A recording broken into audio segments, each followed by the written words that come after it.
He may be the greatest golfer who ever lived. But Jack Nicklaus was much more than that. A class act as a person, and with a natural grace to embellish his monumental achievement of 18 major championships. The same grace under pressure touched Tom Watson, a gentleman of golf who won 5 British Open championships to write himself into the annals of the game.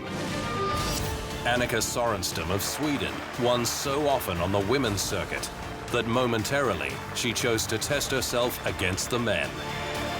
They are dominant figures in the history of their ancient sport. This is the Immortals.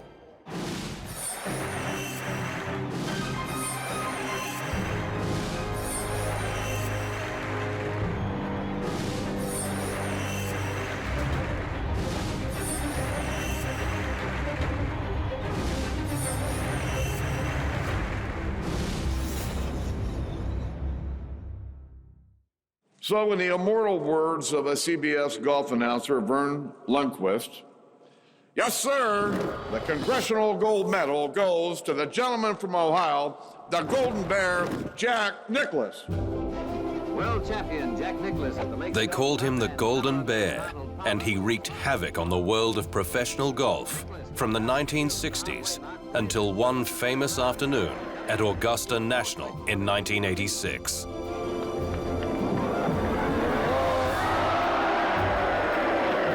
An Eagle 3 gives him a 64, breaking the previous course record by 2.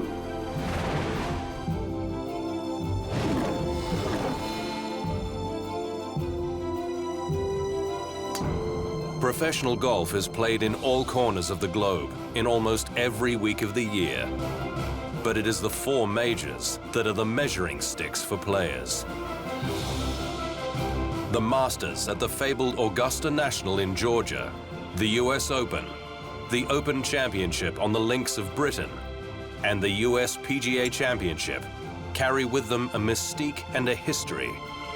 They are the ones that the players crave more than any other.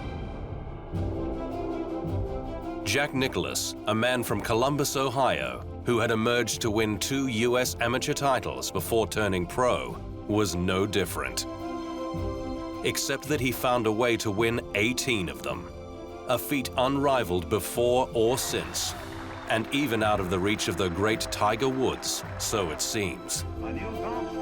It all began in 1962 at the US Open at Oakmont, where he beat Arnold Palmer by 3 shots in an 18-hole playoff, one of the early chapters of their long and wonderful rivalry. Arnold Palmer helps him on with the Masters jacket. You can see it fits he to a T. Nicklaus found himself on the cover of Time magazine. He was just 22.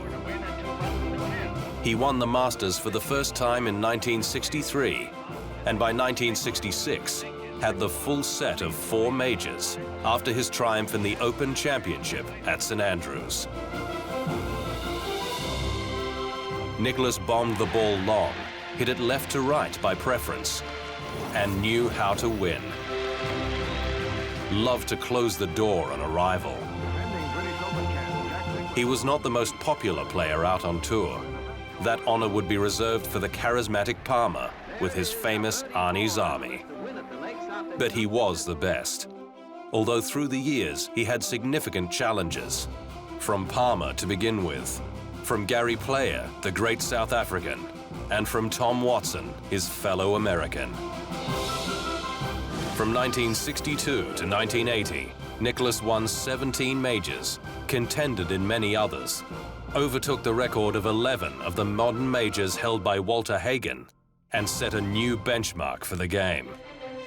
He had 5 Masters, 3 Open Championships, 4 US Opens, and 5 US PGAs to show for a magnificent career.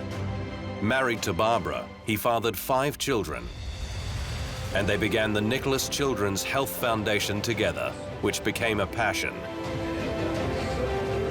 The Bear once said, famously, "I don't mind dying penniless, but just not right now." Nicklaus's feats and character were recognized in 2014 when he was awarded the Congressional Gold Medal by the U.S. Congress, a distinguished award given to military leaders, public servants, athletes, and artists. I'm honestly and completely humbled to be here today, and I guess you'd say I'm floored to be standing here. And when you look at the past recipients of the Congressional Gold Medal, it reads like chapters from a history book. George Washington, Ulysses S. Grant, the Wright brothers, Dr. Jonas Salk, General Douglas MacArthur, Sir Winston Churchill, Walt Disney, and so many more. Still to come on the Immortals, the moment that signified Jack Nicklaus's greatness as a man.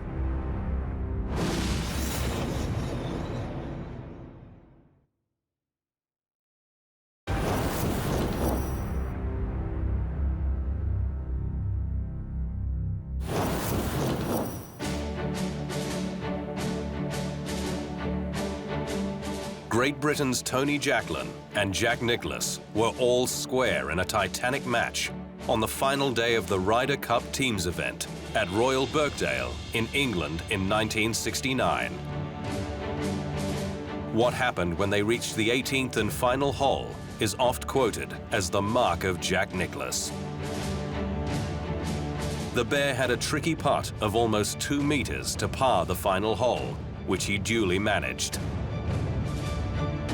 Jacklin was left with a knee knocker, just under a meter for his own par to halve the match and complete the first ever Ryder Cup tie. But he never had the chance to make the putt, or to miss it. Picking his own golf ball from the hole, Nicklaus plucked Jacklin's marker from the putting surface and shook his hand. He had conceded the putt to the Englishman, leaving the match all square and the teams tied. An act of generosity after what had previously been an ill-tempered contest. Great Britain and the USA tied on 16 points each after 3 days and 32 matches, with the USA retaining the prestigious Ryder Cup because it had won the previous encounter at home 2 years earlier. And like the great player he is, he knocked his putt in. And prior to picking his ball out of the hole, he picked my marker up, and then picked his ball up, and he handed me the ball, conceding the putt, saying, "I don't believe you'd have missed that, but I would never give the opportunity in these circumstances," which was unbelievable. And, you know, tie, first tie in Ryder Cup history, and a gesture that was just unparalleled, you know, in our game. Because, I mean, the American team, captained by Sam Snead, there were a lot of old, a lot of mean-spiritedness in there, you know, mixed in with. They were all tough guys, these, brought up the hard way in the 40s and 50s. And, you know, and you don't do things like that, you know, when it comes to Ryder Cup.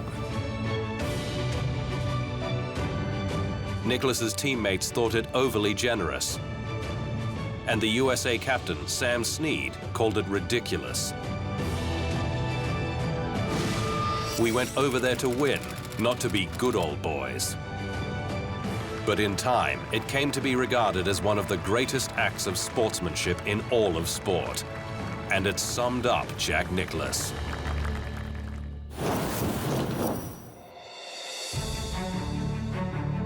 Nicklaus won his 17th major in 1980, but 6 years on, his tally remained at 17, and he had reached 46 years of age. The game was immensely popular, and new superheroes had emerged. Nick Faldo, the grinding Englishman. Greg Norman, the swaggering Australian. And Spain's Seve Ballesteros. Little did anyone know that the Golden Bear had another shot in the locker.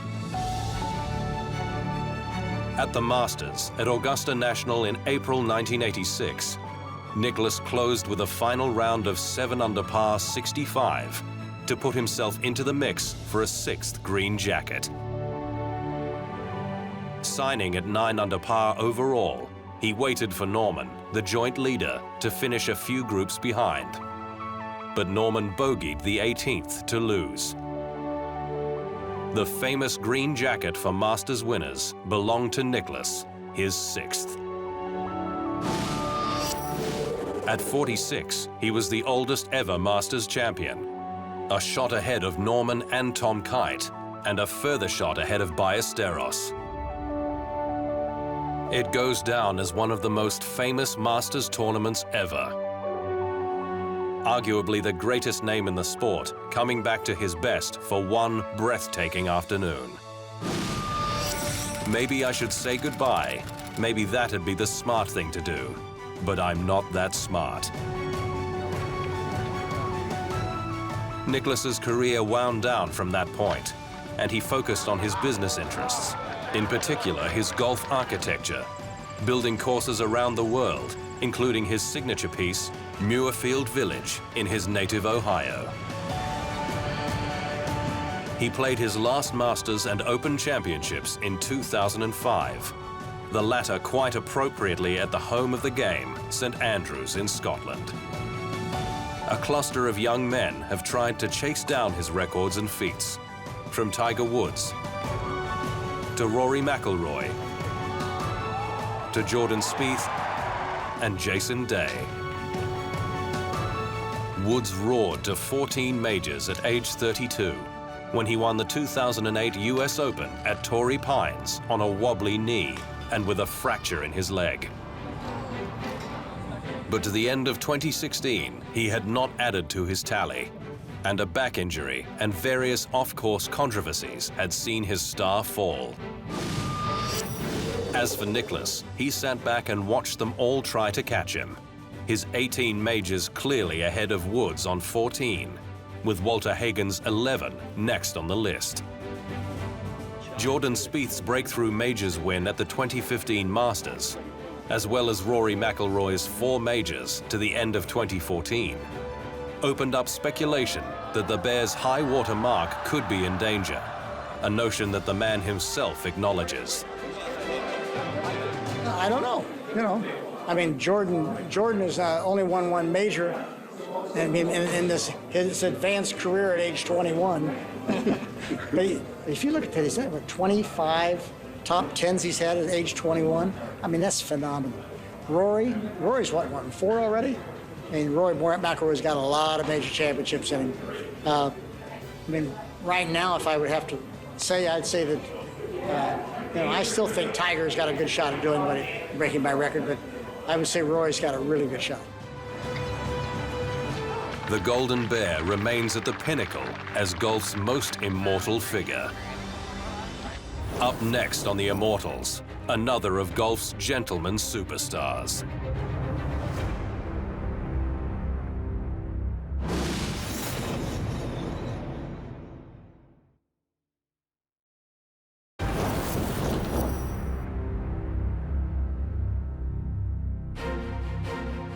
Tom Watson had a beautiful, effortless golf swing and a sunny personality to match.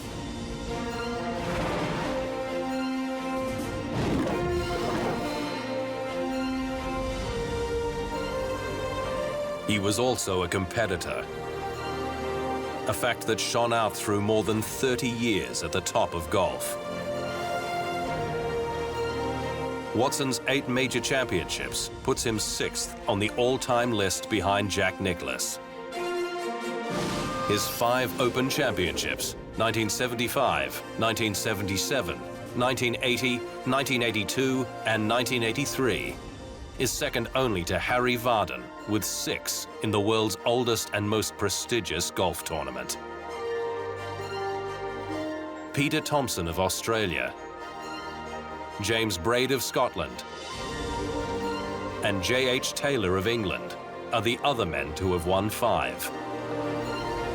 Despite coming out of Kansas City and the lush green courses of the USA, Watson thrived in the links of England and Scotland,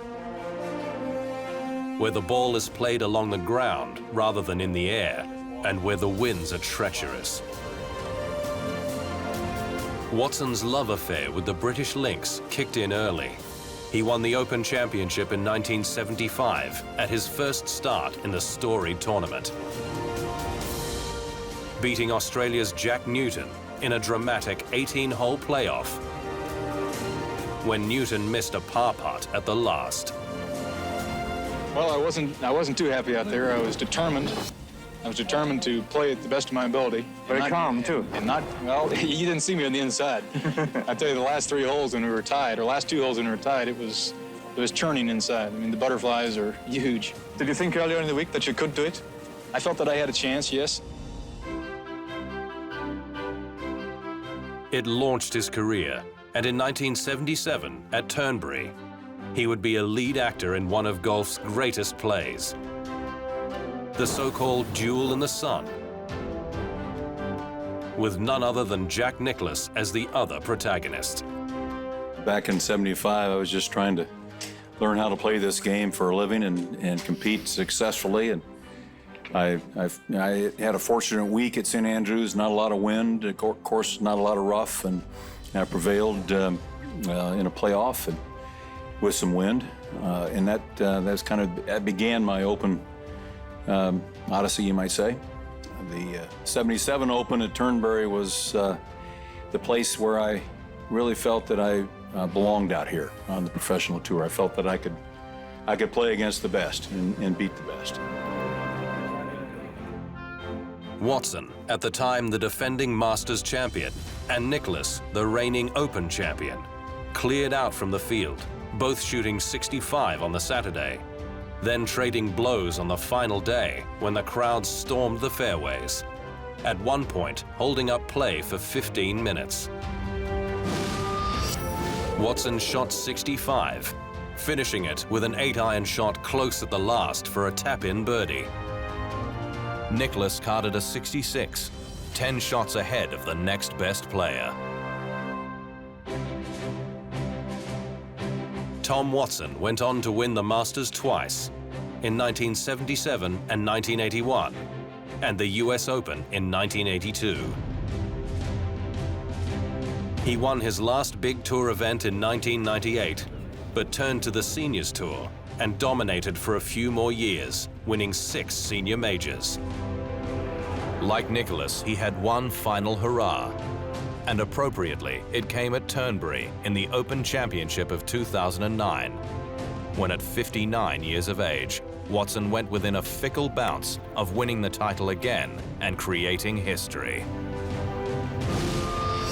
Julius Boros, at 48 years, held the record as the oldest winner of a men's major, just ahead of Nicklaus, who had won the Masters at 46. Watson led by a shot into the final round and needed a par at the 72nd and final hole to win.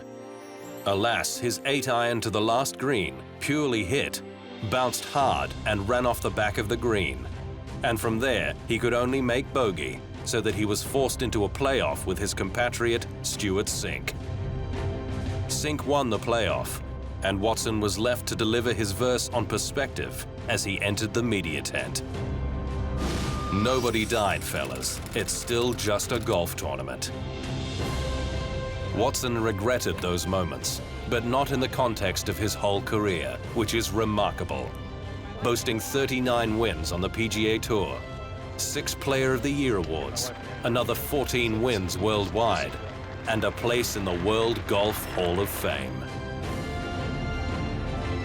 Like Nicklaus, he chose to play his final Open Championship at St. Andrews in 2015. Well, it has defined my career, I have to say. And there is a certain sense of melancholy. You can sense that. The regret that it's over. I said it a month ago, it's a little bit like death. The finality of the end is here. But what tempers that very much are the memories and the people I've met along the way. There are just a lot of good memories about all this. And but it's time. It's time. Tom Watson was all class to the very end.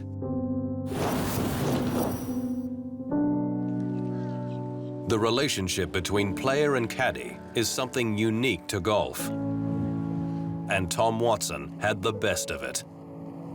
Watson worked with Bruce Edwards on his bag for 30 years, broken only by a stint with Greg Norman, until Edwards fell ill with Lou Gehrig's disease in 2003.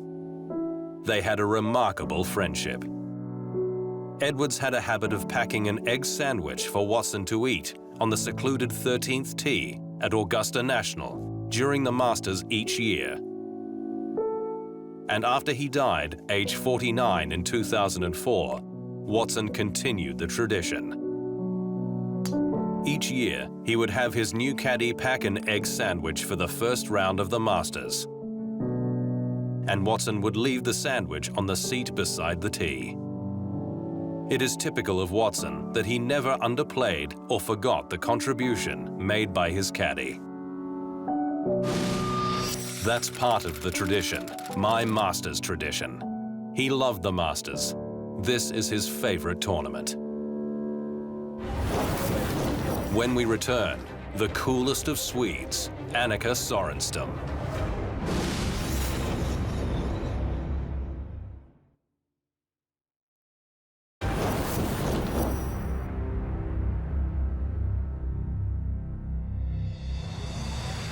Women's golf has made huge strides into the sporting landscape in the past 30 years, and one woman above all was responsible.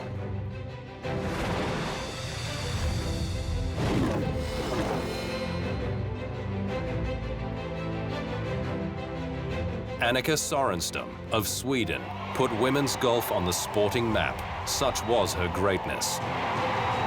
Sörenstam had two careers in a sense. The early years from 1995, when she was an upstart and a superstar.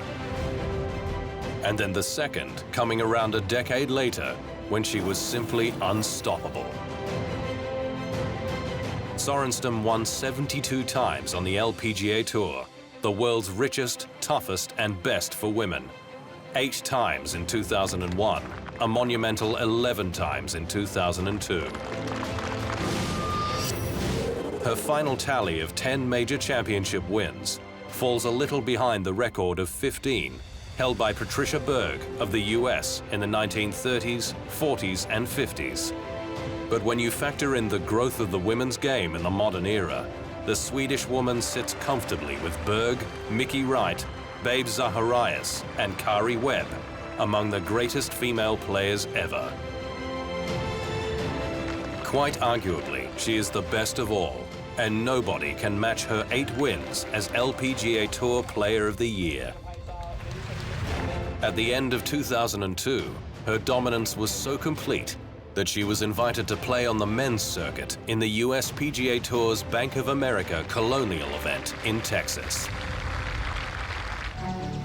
It was May 2003, and Sörenstam agreed, despite some trenchant criticism from male professionals uncomfortable with this incursion on their territory.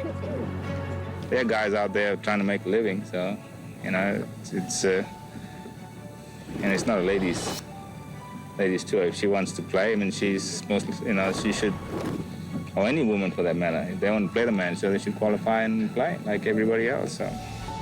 Sörenstam tried to ignore the media storm and play, with mixed results, narrowly missing the cut line. She shot 71 in the first round, then 74 on the second day, finishing 96th, and beating 11 of the men, although in truth, this was not the point. I have tested myself in so many ways, and you know, I've learned so much, and you know, I'm thankful for that. From that week, she went back to the LPGA and rampaged through the next 5 years, winning almost 30 more tournaments and 6 extra majors. She was not the first or last to compete with the men. Zacharias had done it many years before, and Michelle Wie since. But for Sörenstam, there is one feat that remains unmatched. On March 16, 2001, she shot 59, becoming the first ever woman to break 60 in an LPGA Tour event or on any big tour, playing in the second round of the Standard Register Ping Tournament in Phoenix. She birdied her first 8 holes, Then after a par at her 9th hole, she reeled off another 4 birdies in a row. By the time she 2-putted for birdie at her 17th hole, she was in position to break 60 and beat the previous LPGA record of 61. A par at the last was all she needed as she leapt into the arms of her caddy. I made such an incredible start, and it was such fun. She had just 25 putts, rolling in an incredible 13 birdies in her record 59. Annika Sörenstam. Just call her an immortal.